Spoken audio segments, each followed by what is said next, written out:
Müslümanların ilk kıblesi Mescid-i Aksa'ya yapılan hain saldırı için burada toplanmış bulunmaktayız.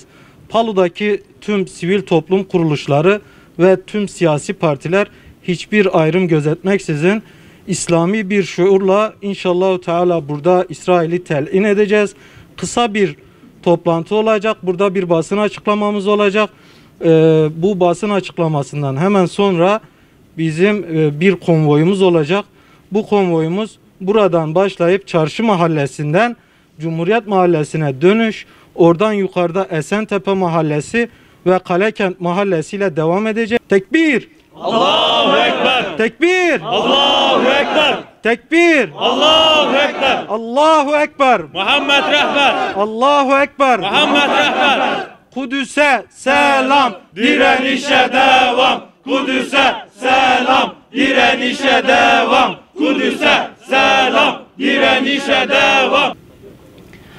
سبحان الذي أسرى بعبده ليلا من المسجد الحرام إلى المسجد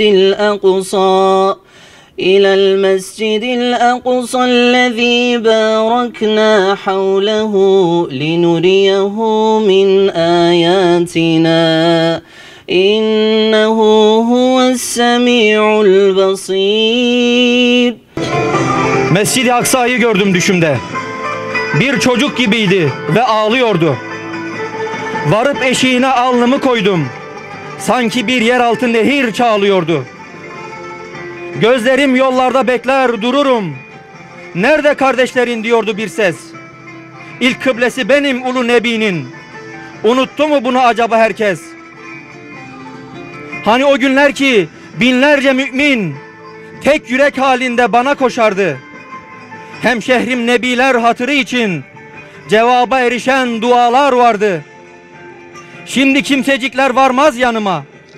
Müminler yoksunum, tek ve tenhayım. Rüzgarlar silemez gözyaşlarımı. Çöllerde kayıp bir yetim vahayım. Mescid-i Aksa'yı gördüm düşümde. Götür ve Müslümana selam diyordu. Dayanamıyorum bu ayrılığa. Kucaklasın beni İslam diyordu. Ramazan ayının bu son günlerinde İsrail, İslam dünyasının hassasiyetlerine hakaret ederek Mescid-i Aksa'ya fütursuzca saldırıyor. Bugün sadece terör devleti İsrail'in saldırıları ile kahrolmuyoruz. Aynı zamanda koskoca İslam aleminin ilk kıblesine yapılan bu tecavüzü hiçbir şey olmamış gibi seyretmesine de kahroluyoruz. İslam coğrafyası maalesef Kudüs imtihanını kaybetmiştir. Artık kelimelerin, kınamaların, lanetlemelerin de tükendiği noktadayız. Mescid-i Aksa'ya yapılan bu saldırı tüm İslam coğrafyasına yapılmış sayılmalıdır. Tüm İslam ülkeleri bir an önce gaflet uykusundan uyanıp bir araya gelerek ivedi bir şekilde İsrail'e karşı somut adımlar atmalıdır. Mescid-i Aksa'ya yapılan bu alçak saldırıları ve Filistinli kardeşlerimize yapılan zulümleri Palu sivil toplum kuruluşları, siyasi partiler ve vatandaşlar olarak lanetliyoruz.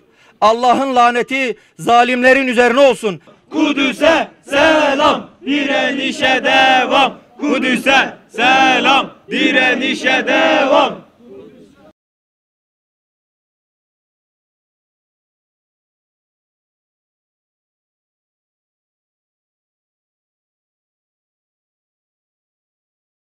Ya Rab, Kur'an-ı Kerim'de bize mübarek belde olarak tanıttığın peygamberler şehri Kudüs'e zalim ve azgın güçler tarafından başlatılan hayasızca bir işgal ve tecavüze karşı bu meydanda huzurunda toplandık, milletçe ellerimizi açtık, sana yalvarıyoruz, dualarımızı kabul eyle ya Rab. Amin.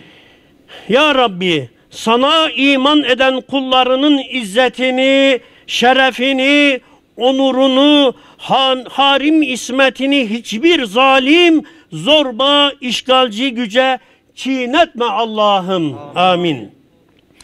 Bu azgın ve zalim topluluğa karşı bizlere, Filistinli kardeşlerimize yardım eyle ya Rabbi. Amin. Ya Rabbi, Kur'an-ı Kerim'de bize öğrettiğin dua ile sana niyaz ediyoruz. İlk kıblemiz Mescid-i Aksa'yı ve peygamberler şehri Kudüs'ü zalimlerin işgalinden kurtar ya Rab. Amin. Ya Rabbel Alemin, ilahi ya Rabbi, Miracın basamağı Mescid-i Aksa'yı korumayı, bu uğurda mücadele etmeyi yeryüzündeki bütün Müslümanlara ve bizlere ya Rabbi nasip eyle. Amin. Evlerinden, yurtlarından kovulan, öz vatanlarında garip kalan, mazlum, mağdur bütün Müslümanlara kurtuluşlar nasip eyle ya Rabbi.